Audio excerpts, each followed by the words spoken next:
सकाळी आपल्या घरी नाश्त्यासाठी सगळ्यात जास्त आवडीचा पदार्थ म्हणजे पोहे असतो. पोहे आवडत नाही अशी एकही व्यक्ती तुम्हाला सापडणं अवघड आहे. निदान पुण्यात तरी बरं का. कारण पुणे तर पोह्याचं माहेरघर आहे. असो, मी आज तुम्हाला सांगणार आहे दडपे पोहे, जे की 10 मिनिटात बनतील घरी आणि हेल्दी सुद्धा असतील.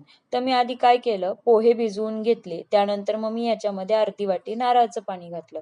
नारळाचं पाणी ऑप्शनल आहे. तुम्हाला घालायचं तर घालू शकता किंवा नाही घातलं तरी सुद्धा चालेल.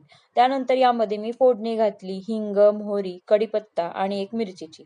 त्यानंतर मग मी यामध्ये साखर घातली, चवीपुरतं मीठ घातलं आणि अर्ध लिंबू पिळलं आणि वरतून कोथिंबीर आणि नारळाची चव घातली आणि 10 मिनिटांसाठी हे पोहे मी भिजण्यासाठी ठेवून दिले. त्यानंतर बघा, तयार झाले आहेत आपले दडपे पोहे. तुम्ही पण नक्की एकदा ट्राय करून बघा अशा पद्धतीचे दडपे पोहे आणि मला नक्की सांगा हा व्हिडिओ तुम्हाला कसा वाटलाय आणि माझ्या चॅनलला सबस्क्राईब करा.